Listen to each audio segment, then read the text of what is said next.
যাওয়ার সুযোগ হয়েছিল, কিন্তু আপনারা কল্পনা করতে পারবেন না যে অঝরে বৃষ্টি একেবারে মানে 3টে থেকে শুরু হয়েছে, অঝরে বৃষ্টি হইতেই আছে।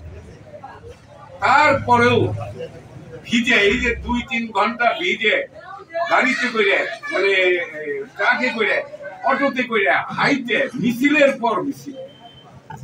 আমি বলতে চাচ্ছি এই কারণেই, যদি একজন লোক আর একজন লোককে সত্যিকারে ভালো না বাসে, তাহলে কিন্তু ওই বৃষ্টিতে ভেজার প্রশ্ন ওঠে না।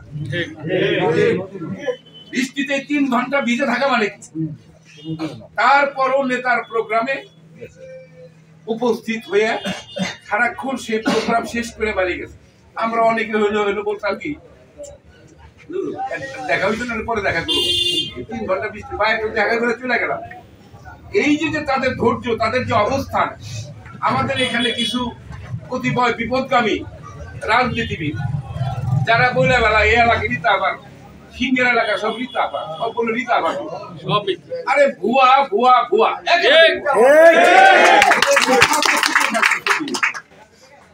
ঠিক আছে, তার কি অবস্থা? ওই যে বললাম, আন্তরিকতা না থাকলে তাদের যে চিন্তা ভাবনা যে সিংহের। জনাব তারেক রহমান 31 দফা রাষ্ট্র কাঠামো দিয়েছে মেরামতে।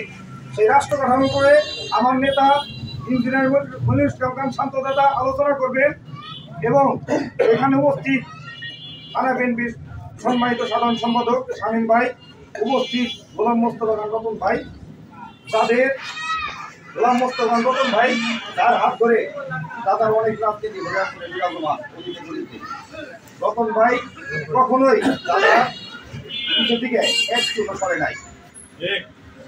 রতন ভাই এর জন্য হরিয়ানপুর পক্ষ থেকে রতন ভাইকে আবারও শুভেচ্ছা জানাচ্ছি।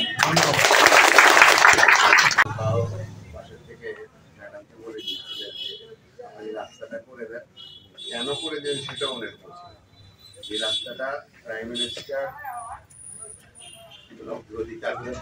অগ্রাধিকার প্রজেক্টে ফেলেছে। যদি 15 বাজে এই সময়ে পানি কম যাবে, এই রাস্তাটা হলে সেই সময় তারা ঢাকা পড়বে। এই ছিল তার যুক্তি, এবং ম্যাডাম সেই যুক্তিটা শুনে রাস্তাটা তখন প্রধানমন্ত্রীর অগ্রাধিকার প্রজেক্টে রাস্তাটা কথা। আমার এই কথা বাবার এই কথার উদ্দেশ্য নিয়ে একটা কথা বলি, যেটুকু পারবো সেটা, কিন্তু আমাদের এটা জিনিসটা জানা আছে। এখনো ভালো মহল বন্ধ হয়, ভালো মহলে অবৈধভাবে না কাটা হয়, সরকারি নিয়ম অনুযায়ী কাটুক, আমার কিছু বলার নেই, কিন্তু অবৈধভাবে কাটা যেখানে আছে সেখানে আমি লড়ে যাবো। এইটুকু কথা দিতে পারি।